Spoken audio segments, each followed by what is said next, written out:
8절로 10절. 여호와의 두 번째 언약은 우상을 만들지 말라 명하시는 내용인데, 너는 자기를 위하여 새긴 우상을 만들지 말고 위로 하늘에 있는 것이나 아래로 땅에 있는 것이나 땅 밑 물속에 있는 것의 아무 형상이든지 만들지 말며 그것들에게 절하지 말며 그것들을 섬기지 말라. 나 여호와 너희 하나님 질투하는 하나님인즉 나를 미워하는 자의 죄를 갚되 아비로부터 아들에게로 3, 4대까지 이르게 하거니와 나를 사랑하고 내 계명을 지키는 자에게는 1000대까지 은혜를 베푸느니라. 하나님께서 아까 말씀드린 대로 첫 계명, 나 외에 다른 신들을 내게 있게 말지니라. 곧 유일하신 참 하나님만을 경외케 하려는 것이 하나님의 의도인데, 그것을 10가지 계명에 담고 있습니다. 그래서 제1계명은 바로 근본적인 계명이고, 그 다른 신을 두지 않기 위해서는 우상 만들면 안 된다. 왜 그러냐면 하나님은 형상이 있는 분이 아니죠. 형상이 없으신 신이신데 언약대로 이루시는 이 여호와라는 고유명사를 가지고 계시고 한 분밖에는 없다. 그리고 눈으로 볼 수도 없고 만질 수도 없는 분이시다. 그런데 만일의 경우 어떤 형상을 만든다 했을 때에는 그 형상 자체가 사람 관심을 아주 강렬하게 집중시킵니다. 그래서 보이는 것과 보이지 않는 것 보면 인간 누구나가 보이는 것을 채택하지 보이지 않는 걸 채택하는 게 아니거든요.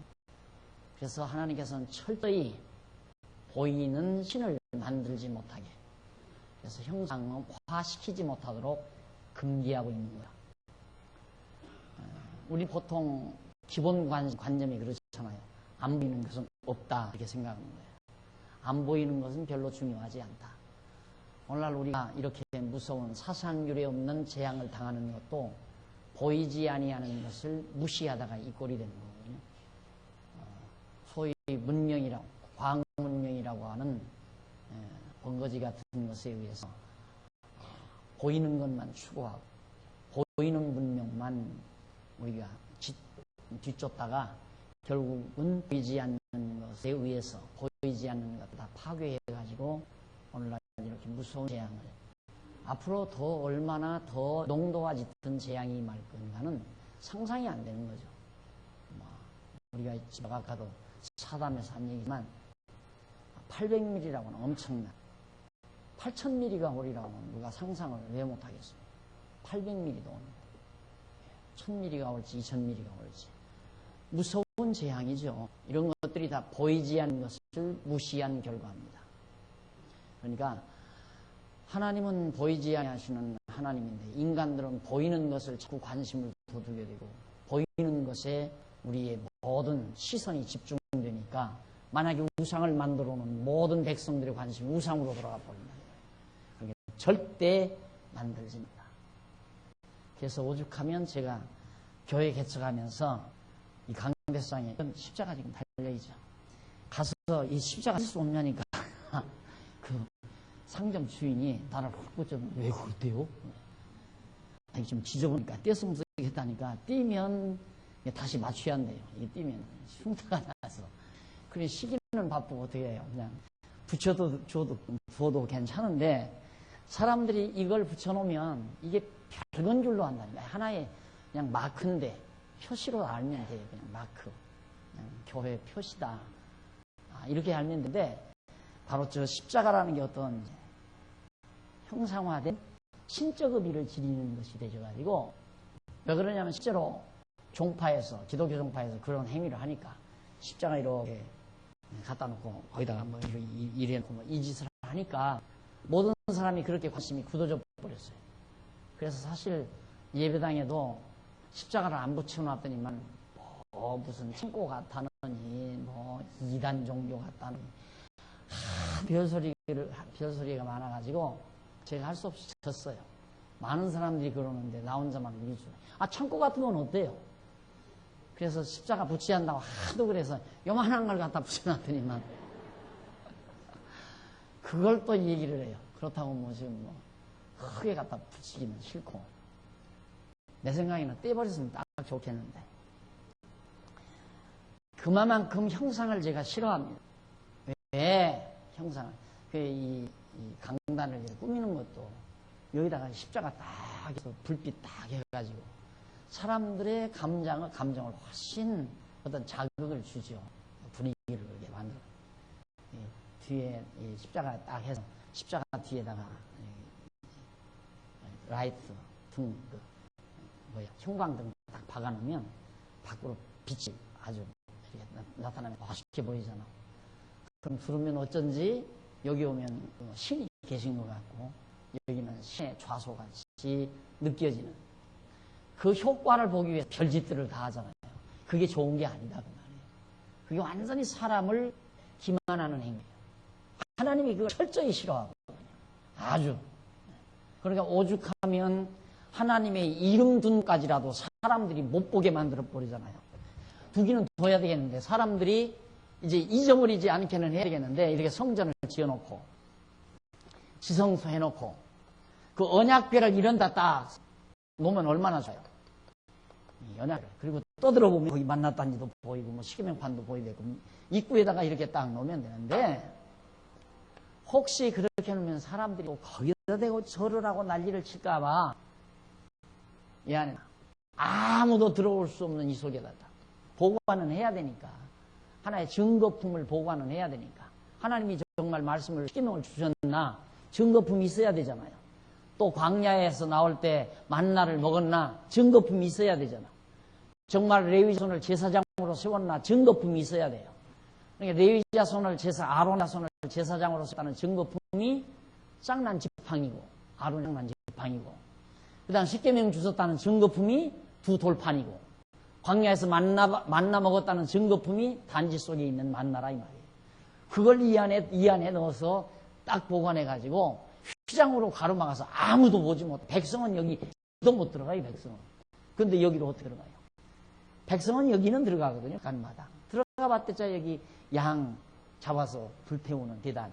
그리고 손 씻는, 발 씻고 손 씻는, 손을 씻는 이제 물두멍 있고. 그리고 이 안에는 이제 제사장 들어가고, 이 안에는 1년에 한 번 대제사장밖에 못 들어가는 거예요. 하나님의 도리가 그걸 못 보게 만들었어요. 그래서 철저히 어떤 우상화하는 그런 것들을 배제하는 하나님의 섭리를 열 수 있습니다. 그래서 형상을 만들지 말라라는 얘기입니다. 그리고 한 가지는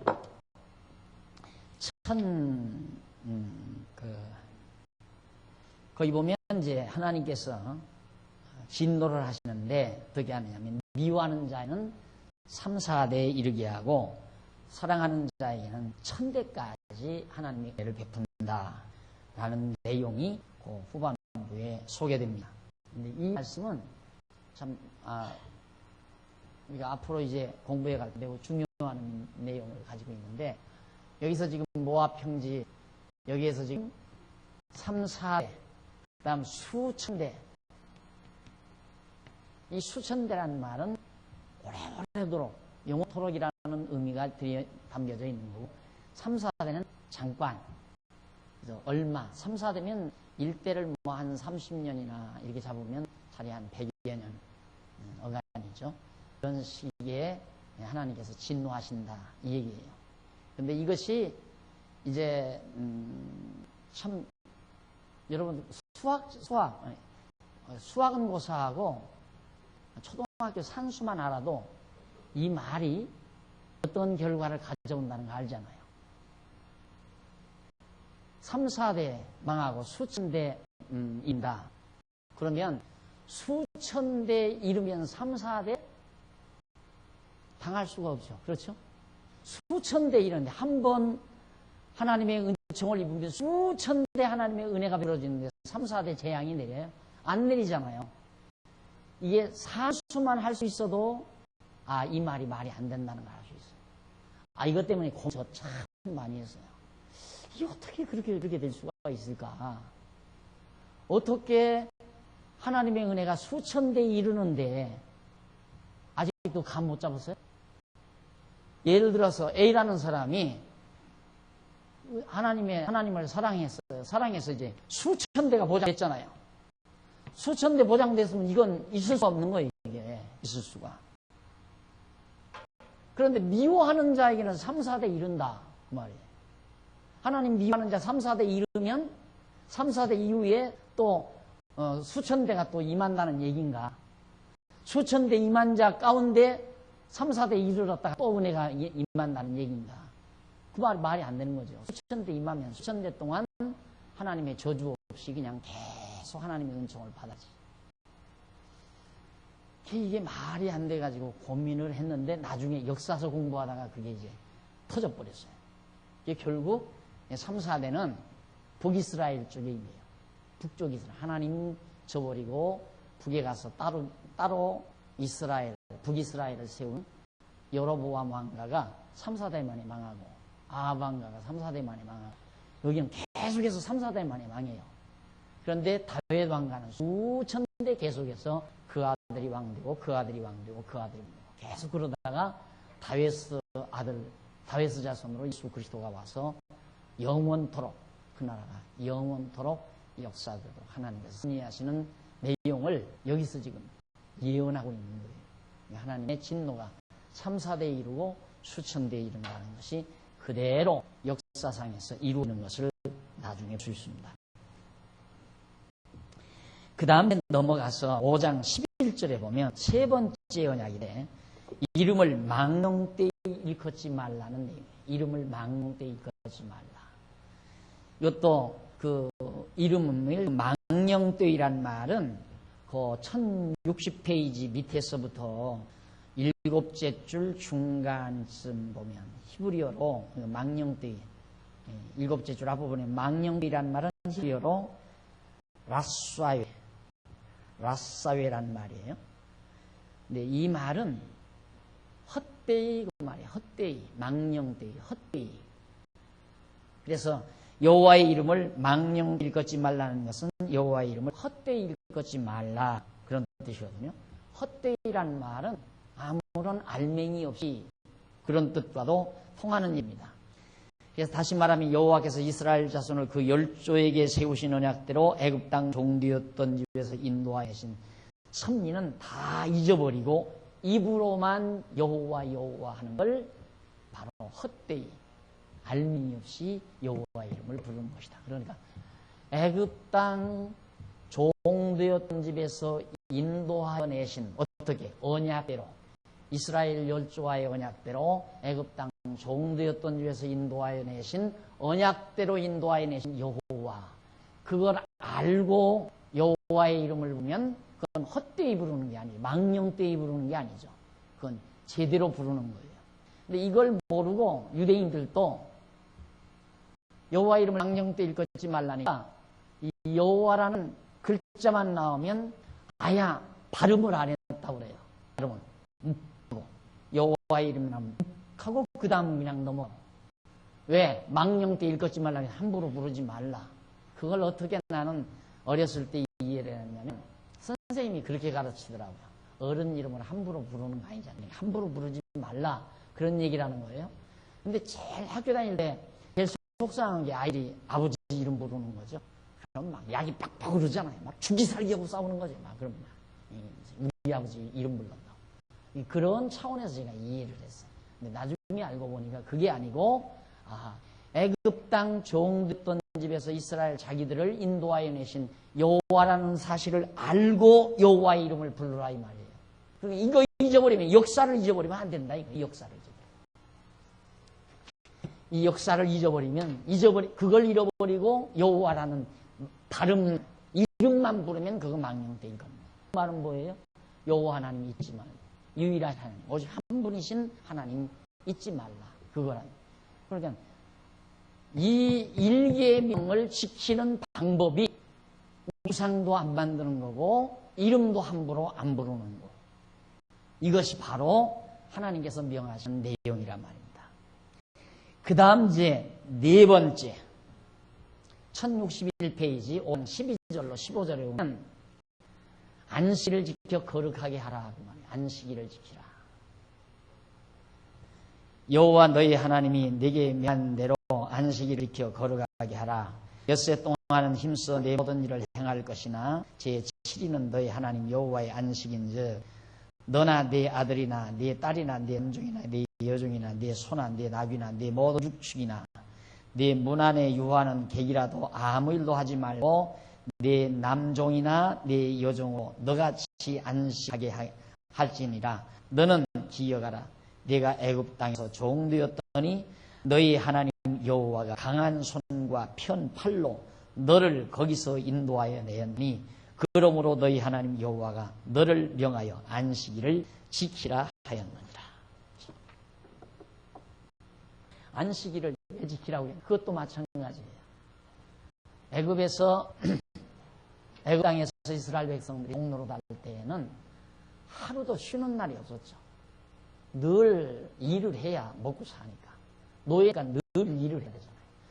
하루도 쉬는 날이 없이 일만 하고 살았는데 하나님께서 언약대로 애굽 땅 종되었던 집에서 인도하여 내가지고 이 안식의 땅 가나안 땅에 들어와 살게 했으니까 이제는 너희는 하나님도 엿새 동안 창조하시고 이날 쉬신 것처럼 너희들도 이제는 쉬어라. 안식일에 이랬나 쉬어라. 그래서 안식일 제도는 이걸 쉬는데 왜냐하면 이 블레셋이나 이웃 아람이나 모압이나 암몬이나 모아나 에돔이나 시돈이나 이런 등등의 주변 나라들은 전부 쉬는 날이 없고 늘 일한단 말입니다. 일만 해요. 그런데 그 무리들 속에 이스라엘 백성만은 여기 들어가서 일에 되는 날은 타듯이 아무것도 하지 아니하고 먹지도 않고 음식도 안 하고 오리 밖을 나가지도 않고 편안히 쉬어라 이 말이죠. 왜 그렇게 쉬라고 했느냐? 바로 잊어버리지 못하게 하려고. 아버지 왜 오늘은 일을 안 해요? 그러면 이 역사 가르쳐야 돼요. 그렇죠? 이 역사. 피곤하니까 쉰다 이렇게 대답하는 게 아니라 이렇게 대답하는 게 아니라 우리 조상들이 과거에 애굽에서 종로로 된다. 400년 종살이 했는데 조상들과 언약하신 하나님 여호와께서 우리들을 애굽 땅에서 인도해서 광야를 거쳐 이 땅에 들어와서 편안히 이렇게 잘 먹고 잘 살게 하신다. 그 하나님이 안식일날 일하지 말고 쉬라고 했다. 그러다 보면 하나님 여호와를 가리키는 거예요. 그래서 자손 대대로 여호와 하나님을 잊지 않고 기억하면서 경외하며 살게 하려는 것이 사계명의 주요한 의도랍니다. 그것이 이제 안식일의 근본 정신이에요. 그러니까 안식일도 결국 여호와 하나님을 잊지 않게 하려는 거죠. 자, 이렇게 해서 결국 하나님께서는 이스라엘 백성에게 하나하나 여호와 하나님을 경외하며 살게 하시려는 목적으로 그렇게 섭리해 가는 겁니다. 그 다음 이제 5번째 언약이 나오는데 16절에 나와요. 너는 너희 하나님 여호와의 명한 대로 네 부모를 공경하라.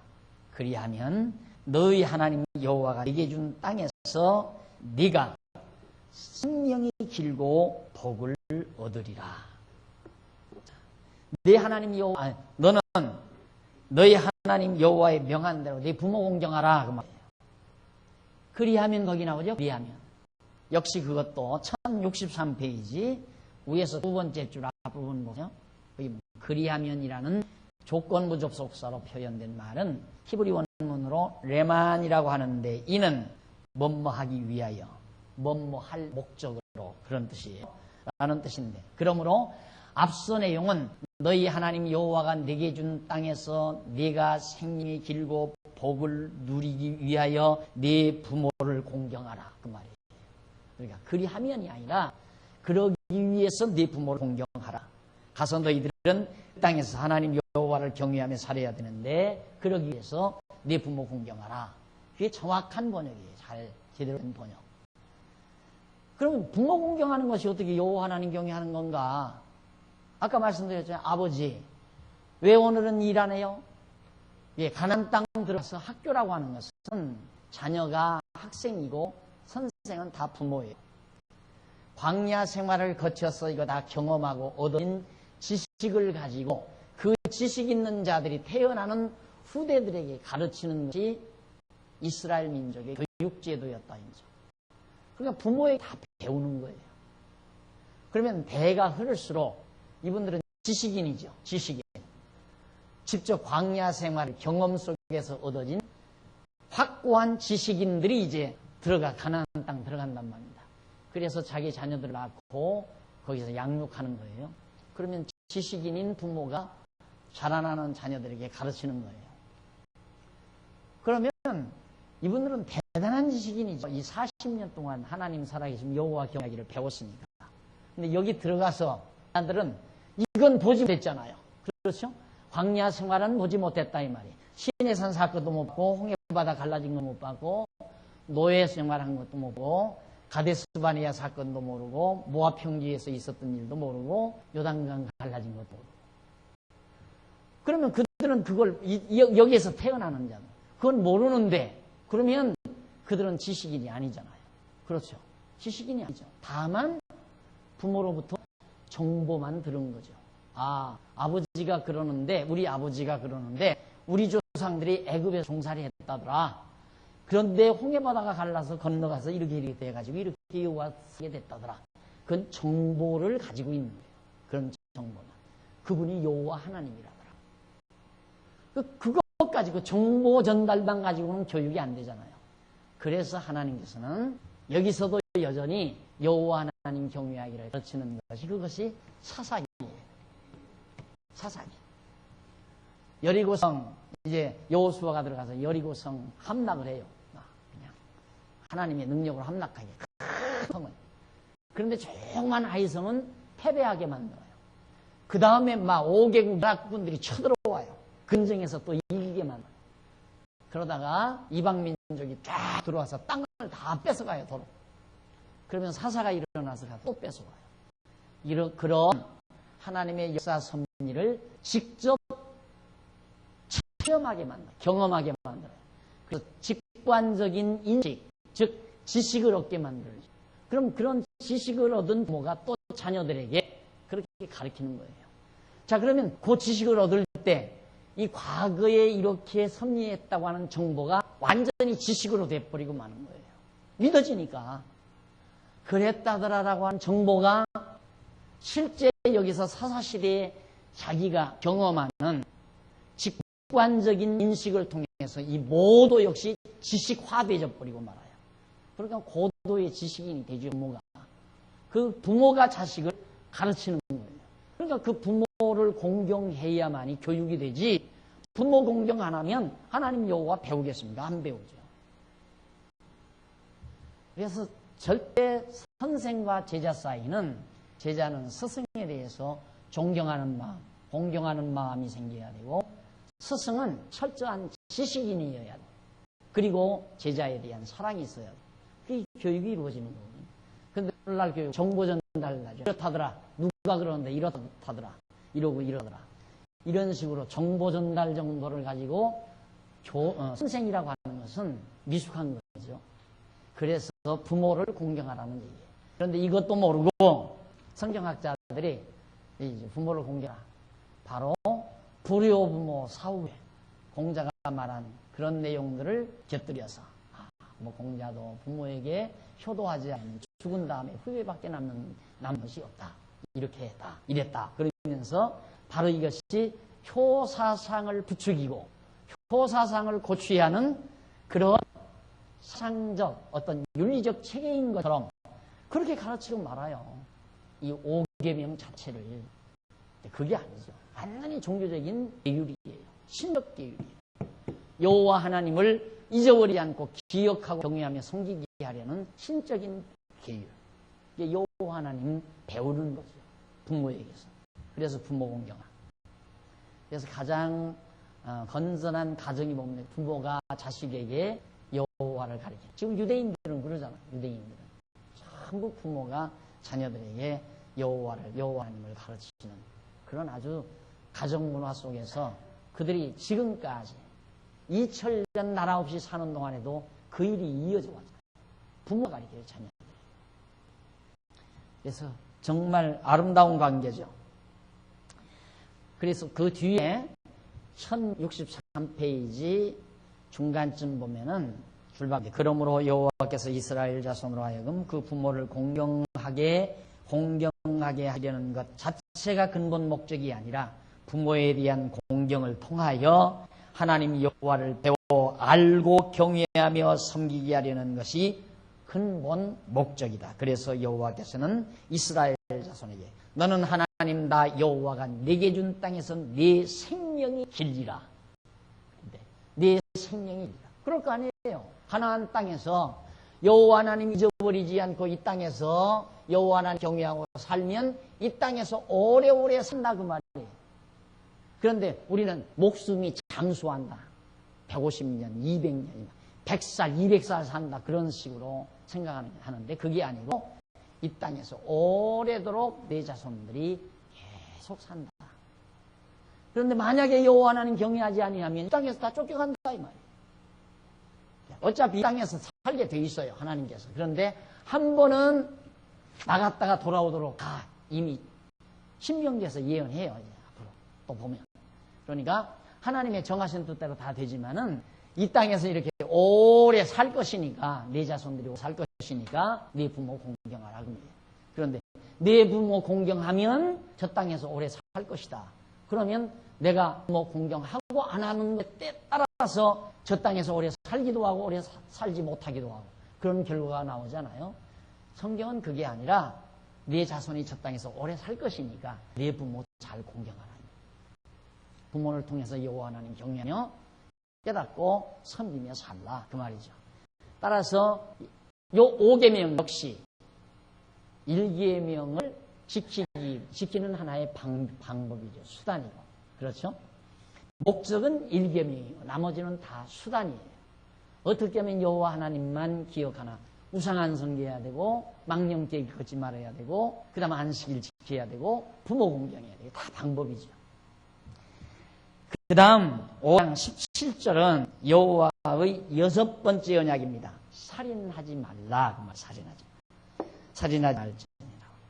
모세가 이스라엘 자손에게 살인하지 말라고 명하신 내용인데 이는 여호와께 모세에게 명하신 6째 계명입니다.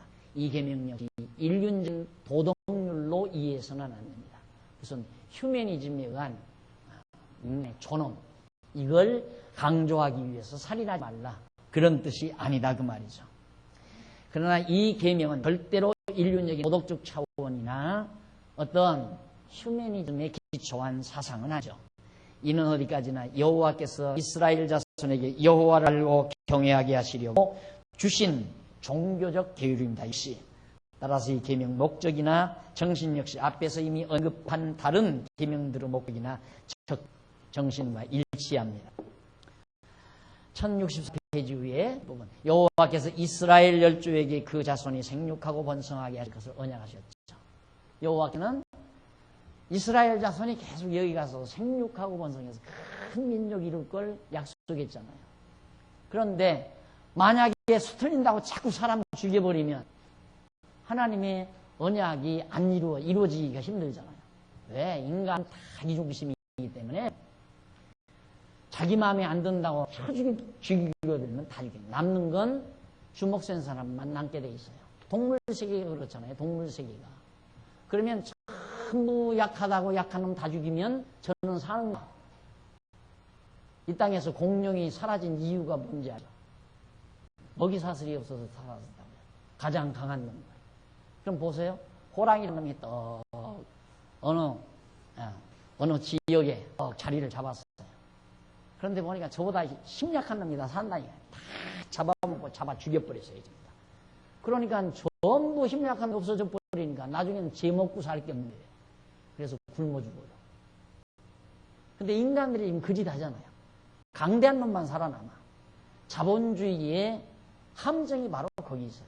자본주의라는 것은 자본이 많은 사람만이 돈을 벌게 돼요. 요즘도 그러잖아요. 돈 많은 사람이 아파트 막 15채, 20채 이렇게 사놓고 막 간단하죠. 그런 머리는 기본적이에요. 그 기본. 예를 들어서 내가 아파트를 한 100채 사놓는다 이 말입니다.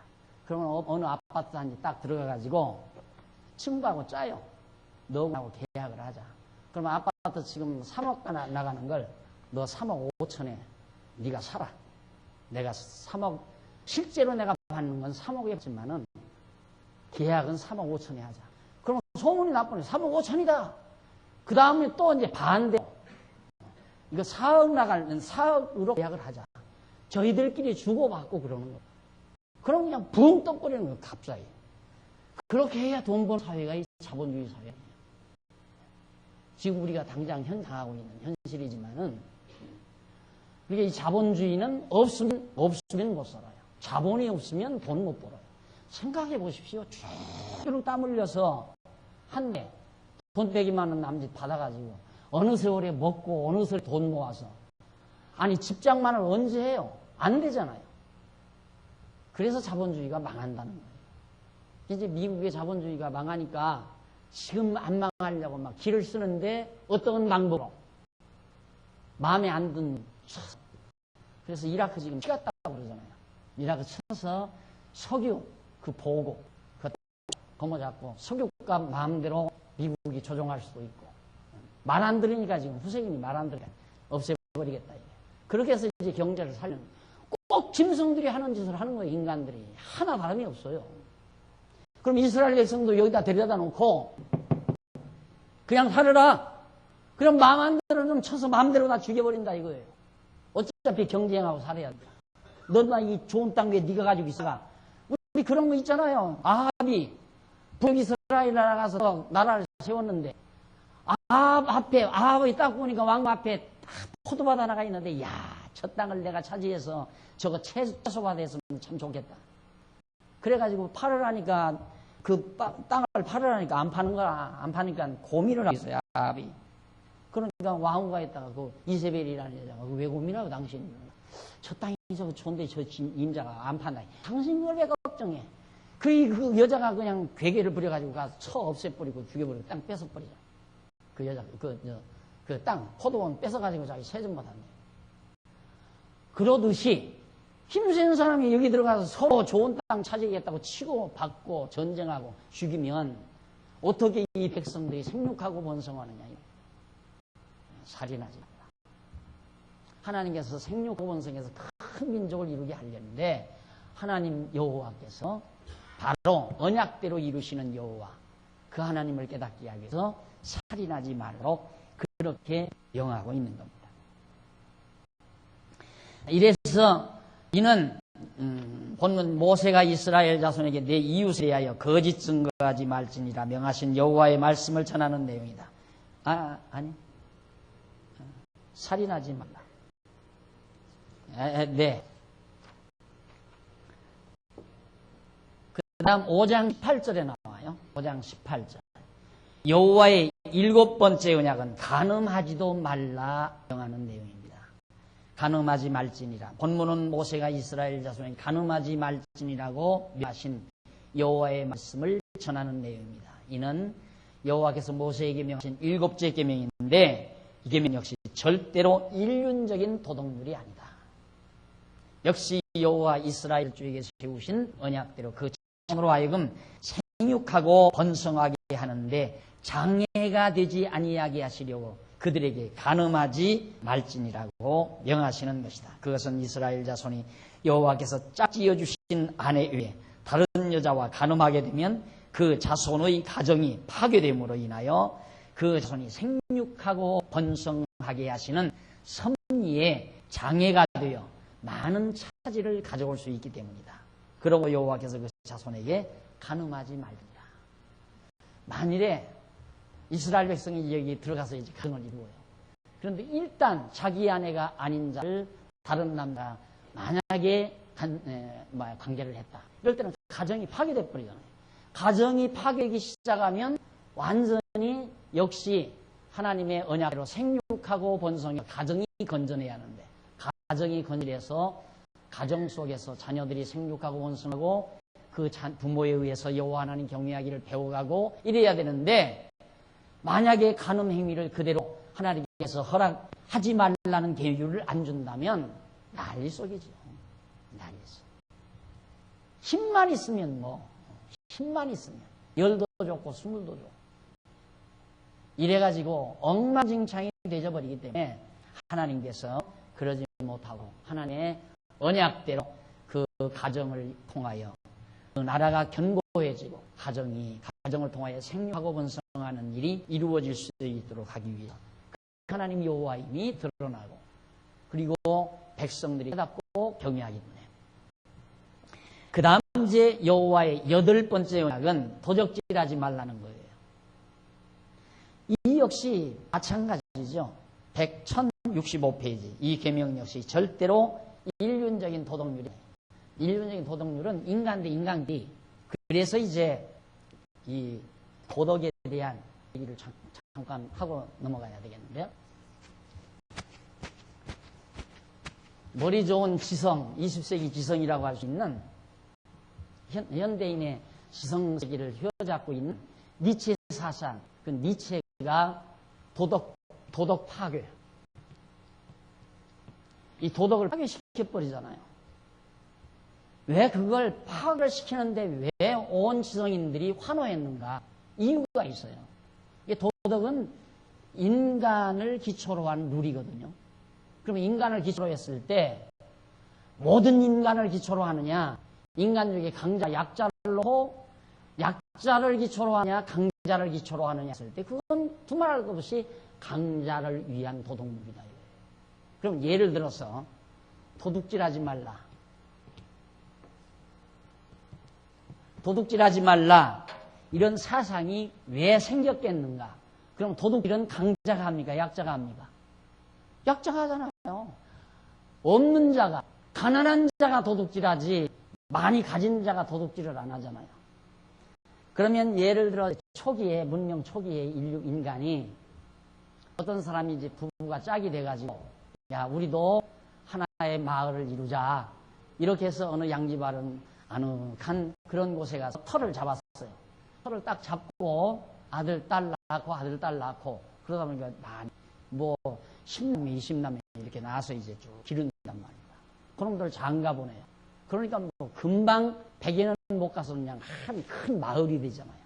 그럼 그 마을에 가장 위대한 사람은 이제 그 조상, 가장 종종이죠. 그 머리. 거기 씨종, 김씨라고 하자. 그래서 김씨가 나오고 이씨라고 하자. 이씨가 나오고 이씨마을, 김씨마을 이렇게 나온다 이 말이야. 근데 이제 이씨마을이 이렇게 딱 형성이 돼서 이만큼 아주 좋은 땅에 이 곡식이 얼마나 잘 되는지 모른다 이 말이야. 그런데 여기서 강씨마을이 왜 하필 강씨가 나와요? 강씨 오해하게. 그냥 쉽게 김씨마을이라고 합시다. 김씨가 이만 차지하고 사는데 여기 흉년이 들었어요. 먹고 살 것이 없어. 그러니까 할 수 없이 먹고 살기 위해서는 도둑질 해야 되잖아요. 그러니까 여기 이씨가 도둑질하지 마. 도둑질하면 죽인다 이 말이에요. 이렇게 해서 만들어진 것이 도덕이다. 도덕. 도덕은 강자의 기준에 맞춘 것이다. 이것에 설득 안 당할 사람이 하나도 없죠. 다 설득당하죠. 누구나가. 그래서 니체 제자가 현대인들이 다 된 거예요. 현대 지성들이. 그래서 지금 도덕 파괴되잖아요. 도덕이 다 파괴돼 버리고 각자가 자기가 기준이 돼서 노력해서 이기면 된다. 경쟁에서 이기면 된다. 이것이 이제 현대 개인주의 사상인데 이게 가져온 이것도 역시 마찬가지 파괴가 오는 거예요. 어차피 도덕에 의해서 짓누르는 거나 도덕적인 힘에 의해서 여기에 짓누르는 거나 자기가 강해서 짓누르는 거나 그러니까 니체의 이론은 엎어치나 뒤집어치나 똑같은데 사람들이 그 이론에 혼란, 도깨비 장난 속에 넘어가 버리고 똑같잖아요. 어차피 강자가 약자 치는 건 마찬가지야. 도덕도 강자를 위한 중심이고 개인주의라고 하는 그 강자 중심이에요. 각자 경쟁이나 하면 각자 힘대로. 경쟁하는 건 강자가 약자 죽여요. 회사 설립하면 상대 회사 죽여야 내 회사가 일어나지. 상대 회사 살아나면 내 회사가 죽는 거예요. 어차피 경쟁사회 아니에요. 그런데 그 도깨비 같은 니체의 이론에 완전히 현대인들이 다 매료돼가지고 세상을 이렇게 완전히 병들어 버리게 합니다. 이런 도덕적 룰에 의해서 하나님께서 도둑질하지 말라 그렇게 하셨겠느냐 이 말이에요. 그게 아니에요. 도둑질하지 말라. 이거 역시 하나님께서 간음하지 말라. 이것도 역시. 간음하지 말라는 것도 마찬가지지. 요즘 미개한 나라 오지 같은 데 더러 방영 나오죠. 남자 하나가 잘났다고 막 여자 이쁜 여자는 다 자기가 다 거느리고 사. 그리고는 너희노 나네 건들지 마. 그게 간음하지 말라 이 말이에요. 자기가 이미 다 차지해 놓고 다른 남자들은 넘보지도 못하게 그래 총각으로 늙어 죽어가고 간음했다가는 죽으니까. 그래서 간음하지 말라. 그게 이제 도덕률이라. 그렇게 해서 이제 도덕이라고 하는 것이 만들어지겠다. 맞는 얘기죠. 니체의 말이 틀린 얘기죠. 그러니까 도덕이라는 게 얼마나 어설픈 것인가를 알 수가 있죠. 그러면 문제 심각한 거예요. 그럼 우리는 어떻게 살아야 한다는 얘기냐. 그 해답이 바로 여기에 나와 있는 거예요. 해답이. 그래서 제가 성경에 반하고 미치는 이유는 진짜 이건 어디서도 찾을 수 없는 우월하고 월등한 사상이고 우월하고 월등한 인간 사회 체계이고 해결의 방법이고 문제의 답이 이 속에 완벽하게 담겨져 있고 그래서 그렇게 미치는 거 아니에요. 뭐 이상지식이랑 뻔한 거예요. 뭐 현대 지성하면 니체 아니에요. 아까 말했지만 완전히 도깨비 장난이 홀린 거예요. 현대인. 이러나 저러나 엎어나 뒤집어치나 똑같은 얘기예요. 그래서 니체는 그걸 알죠. 그래서 대부분 니체를 평가하는 사람들이 니체가 미쳐서 죽었다고 하잖아요. 죽을 때. 그런데 뭐 어떤 사람은 그래요. 자기가 쓴 책을 아무도 읽어주지도 않고 그 당시에 안 해주니까 그래서 열받아서 미쳐 죽었을 거다. 나는 그렇게 생각을 안 해요. 그런 정도로 사고하는 니체가 바로 이 개인주의라고 하는 인간 자율 의지로부터 출발한 그것에 함정이 있다고 모를 자가 아니죠. 알지요. 나도 아는데. 나도 그걸 지금 나는 알잖아요. 그 얼마나 엄청난 함정이 거기 도사리고 있는가. 인간의 자율, 도덕이 아니라 인간의 자율로부터 시작하는 거예요. 각자가 자기 노력에 의해서. 그게 경쟁사회예요. 그런데 거기에 함정이 있다는 건 니체가 왜 몰라요? 그걸 풀 수가 없는 거예요. 여러분, 이 학문하는 자나 사고하는 자들이 생각이 안 풀리면 미치는 거예요. 돌아요, 돌아. 포기해버리고 술 마시고 사는 것이 바로 그래서 그런 거예요. 공부한 사람들, 그래 대학하고 전문교육 받은 사람들도 살다가 보면 그냥 술꾼이 되고 적당히 그냥 투전장 하면서 그냥 노세 하고 얼버무려 사는 이유가 생각해봤자 골치 아프니까 안 풀리니까 그렇다 이 말이에요. 생각은 뭐예요? 안 풀리지. 해답이 없는 걸. 그런데 니체가 그렇게 진리를 추구하는 니체가 그걸 왜 몰라요? 그게 안 풀리니까 미치는 거죠. 마지막 그래서 미쳐 죽는 거예요. 결론은 미쳐 있는 그런 이론에 현대인들이 반해가지고 그것이 온통 온 세상을 지금 뒤덮어버리잖아요. 부시가 지금 노력하는 것도 바로 니체의 사상에 근거한 거예요. 왜 억압하느냐 이거야. 자유 줘라 이 말이에요. 자유. 그러면서 자기는 또 무기를 가지고 압력을 가하고 완전히 모순이죠. 모순 속에서 뭔 문제를 해결하려고 모순을 낳지 모순이 올바른 정상적인 결과를 가져온다는 건 그 자체가 또 모순이에요. 말이 안 됩니다. 이래서 이 도덕이라고 하는 것이 얼마나 어설픈 번거진가를 우리는 쉽게 파악할 수 있습니다. 이런 걸 기준으로 하나님이 십계명을 주는 거 아니다 이거죠. 전혀 달라요. 종교적 계율이에요. 그래서 하나님께서 도적질하지 말라. 도적질하지 말라. 그 다음 20절에 보면 여호와의 9번째 언약은 거짓 증거하지 마라. 내 이웃에 대해서 거짓 증거하지도 말라. 우리 보편적으로 도덕적인 건 남에게 거짓말하면 손해를 끼치잖아요. 그러니까 여기도 봐요. 너희는 거짓말하지 마. 거짓말하지 말란 말을 누가 해요? 약자가 강자에게 해요? 강자가 약자에게 한 거예요. 문초받을 때 가서 형사가 너희는 거짓말을 반대! 이러잖아. 여기 사극을 보고 막 그 뭐야 이 둥그레 모자 쓴 사람 몽둥이 들고 응? 난 바로 대라 이놈! 하고 막 주리를 틀면서 그러잖아요. 거짓말 하지 말고 바로 대라. 언제나 도덕 도덕적으로 거짓말하지 말라는 말은 강자를 중심으로 한 거예요. 약자에게. 너 이놈 도둑질해가 왜 거짓말 안 가졌다고 하느냐 이놈 발로 대라 이 말이지. 그게 거짓말하지 말라. 성경은 그런 차원에서 하는 게 아니에요. 십계명에서 거짓 증거하지 말라 이 말은 역시 하나님께서 만일 이스라엘 자손들 사이에 거짓이 자행되면 거짓말이 계속 이 땅에 들어가서 거짓말이 막 범람한다. 그러면 애굽에서 400년 종살이 했던 것도 거짓말일지 모르고 그 다음 홍해바다 갈라졌다는 거 에이 거짓말.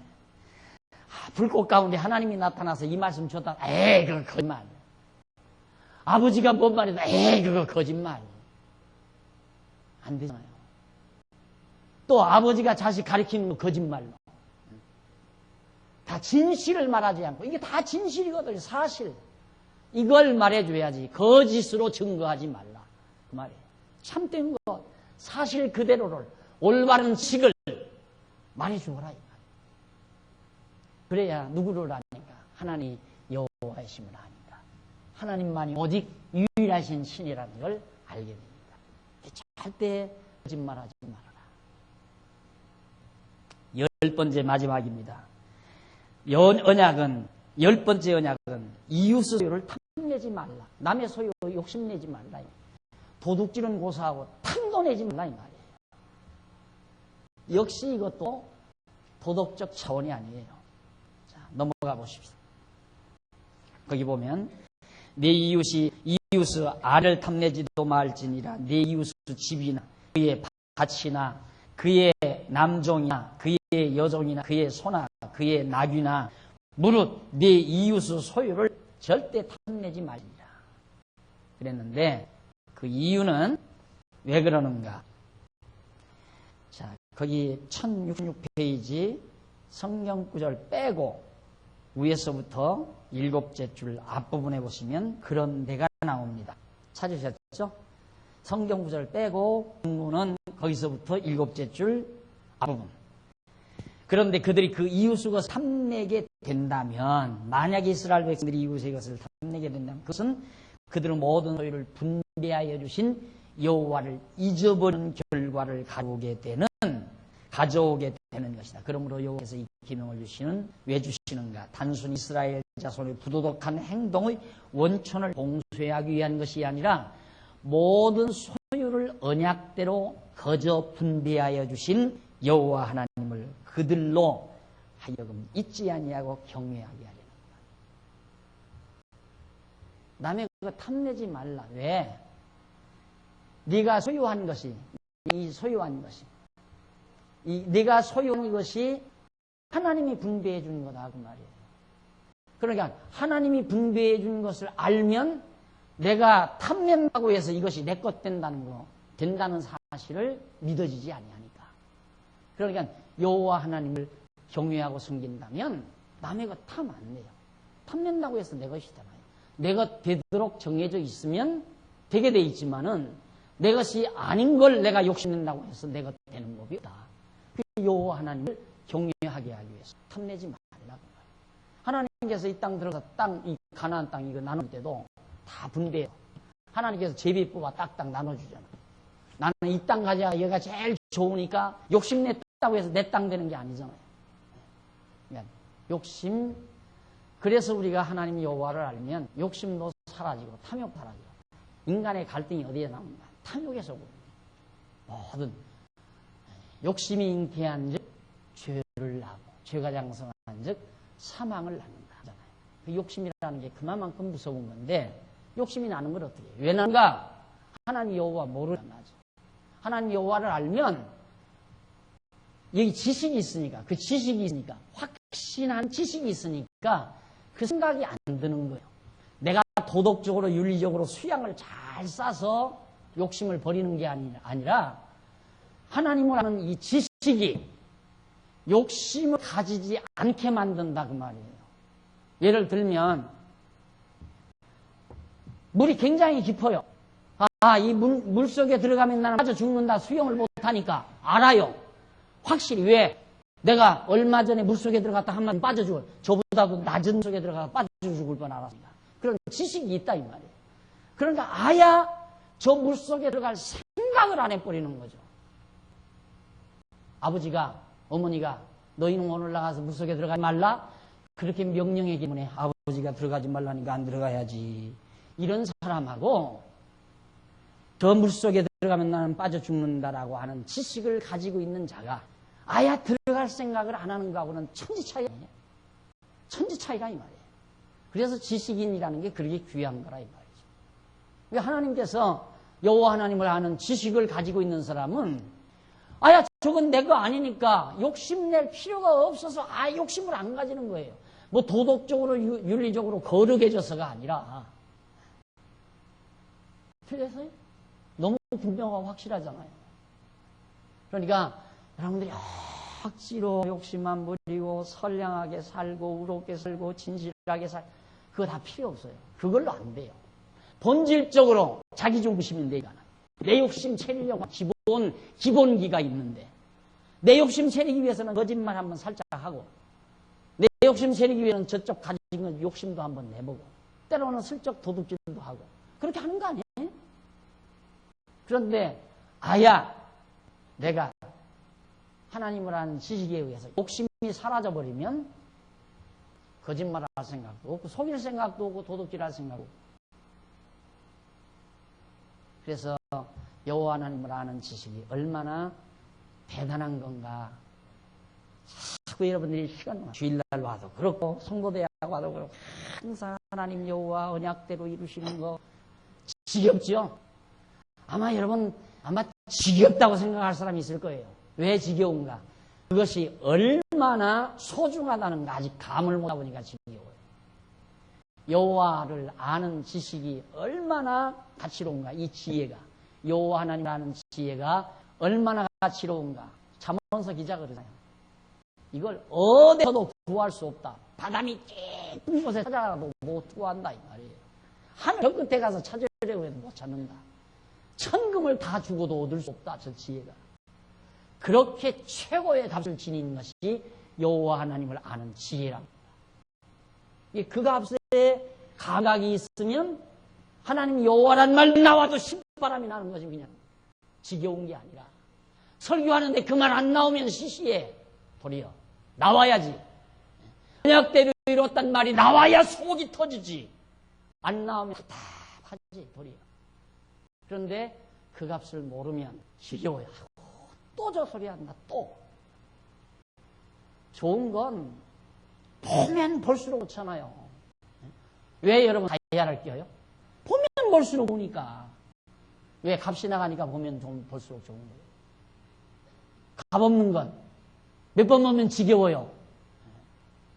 그러니까 이 값을 알면 또 듣고 또 듣고 들으면 들을수록 좋은 거죠.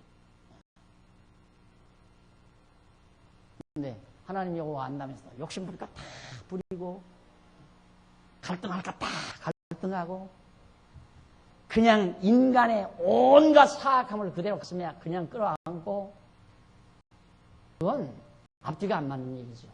앞뒤가 안 맞아요.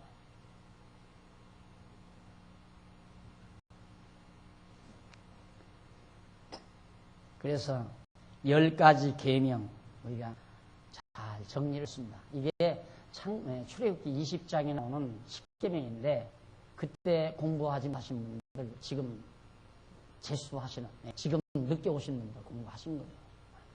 과거 하셨던 분들은 다시 한번 복습한다는 의미에서 공부하십니다. 그래서 이게 사상적으로도 얼마나 굉장한가. 여러분 비교하라고 일부러 이 도덕론에 대해서 인륜적인 도덕론에 대해서 제가 현대인의 도덕에 대한 도덕론, 도덕관념에 대해서 제가 언급을 해드립니다. 자, 그러면 이게 얼마나 그것만 보고 이 한 가지만 지금 세계를 움직이는 하나의 사상적 주류가 바로 이거거든요. 이 도덕파괴. 도덕파괴. 그래서 인간은 개개인에 의해서 개인주의, 자기 자유의지에 의해서 자기 좋은 대로. 요즘 드라마에도 내 멋대로 해라 나오잖아요. 멋대로 해라. 그게 니체 사상이에요. 니체 사상. 그러니까 지금 그 중동 국가에 지금 미국이 자꾸 손질하는 거예요. 왜 내 멋대로 하게 놔두지. 왜 여자들은 전부 이거 막 감싸고 억압하고 공부 못하게 하고 그렇게 하느냐. 개방해라, 개방. 그래야 내 멋대로 사니까. 다 각자 멋대로 사니까. 그 다 멋대로 사야 자기들에게 유익하죠. 미국이 유익하잖아요. 딱 봉쇄하니까 미국이 팔아먹을 수가 없어. 자동차도 팔아먹고 생활 필수품은 뭐 장사가 안 돼. 장사해먹을 곳이 없어. 왜? 이제는 자기들한테 사가는 우리나라 우리 거 다 만들어서 우리가 먹고 우리 거 만들어서 또 우리도 단단하게 퍼넘겨야 되는데 그러니까 미국에 사올 필요가 없잖아요. 이 중국도 점점 그래가고 이제 사갈 곳은 중동 국가, 중동 나라밖에 없는데 이들이 꽉 죄송해요. 이 친구들이 꽉 폐쇄시켜놓고 개방을 안 하니까 죽을 맛이죠. 그러니까 미국 경제는 점점 침체에 들어가. 내가 붓이라도 치자 따지고 꽝 하자. 그게 살 길이 없으니까. 예, 온 유럽이나 각종 국가들이 반대해도 죽으라고 친다고 그러잖아요. 죽으라고. 자기들 살 길은 거기입니다. 그것이 바로 자본주의의 종말을 고하는 처절한 모습. 마지막 죽어가기 위해서 박하는 모습을 나는 그렇게 보여요. 서양 자본주의의, 미국 자본주의의 몰락을 보는 그 처절한 모습을 보는 그런 현상을 제가 지금 느끼면서 죄송해요. 성경 강의하면서 사회 시사 토론하듯이 해서 어쨌든 그래도 정말 하나님께서 우리에게 이 너무 값지고 소중한 걸 주어 그래서 이 속에서 편안함 찾고 살죠. 제 성질이 신문 보고 못 살죠. 신문 보고 밥 먹고 살 수 없잖아요. 아침 뉴스 보고 신문 보고 세계 뉴스 보고 열받아가지고 막 붓을 들고 나든가 사설을 쓴다든가 막 평론을 쓴다든가 이래가면서 막 이 사상운동을 한번 벌려야 그렇게라도 해야 내가 살지. 그래서 원래는 제가 송년회로 농촌운동하면서 사상가가 되는 거예요. 사상가. 하나님께서 이쪽으로 끌어서 이 놀라운 것 발견하고 마음에 평안 얻고 내가 만약에 사상가 되다고 생각해보세요. 이 독설, 이 조그만한 입에서 그냥 독설 얼마나 나오겠습니까? 지금 가끔 터져 나오죠. 그 본색 드러나는 거예요. 그런데 이제 그 본색 없애버리고 얼마나 평안하십시오. 욕심 버리십시오. 마음이 평안하고 즐겁게 사십시오. 아름다운 마음 가지십시오. 얼마나 좋아요. 성경 발견했으니까 그렇지 안 그래 보십시오. 얼마나 입에서 독서를 품고 살았겠는가. 정말 천만다행이에요. 그래서 제가 이 얘기를 잠깐 곁들였습니다. 자, 다음 시간 우리 1069페이지 거기에서 이제 율법을 주신 목적 구체적으로 또 여러분들에게 설명해 드리기로 약속을 하고 오늘 말씀 여기서 줍니다. 기도하십시다. 전능하신 하나님 아버지 은혜와 사랑을 감사합니다. 오늘 또 살아계신 하나님의 말씀을 우리들이 선고하면서 답답했던 우리의 가슴을 활짝 열 수 있게 해주시고 움츠려드렸던 우리의 모든 생각세계도 정말 헌출하게 트일 수 있도록 역사하신 하나님의 사랑을 진심으로 감사드립니다. 하나님 여호와는 지식이 얼마나 값지고 소중한 것임을 다시 한번 확인해서 우리 이 땅 위에 사는 동안 오직 유일하신 여호와 하나님만을 깨닫고 범사의 그를 인정하며 사는 슬기로운 종들이 되도록 역사하시옵소서. 오늘 또 선한 일에 동참했습니다. 연보한 손길 붙드시고 아름다운 열매 주께 영광 돌려지게 하시옵소서. 예수님 이름으로 기도드립니다. 아멘.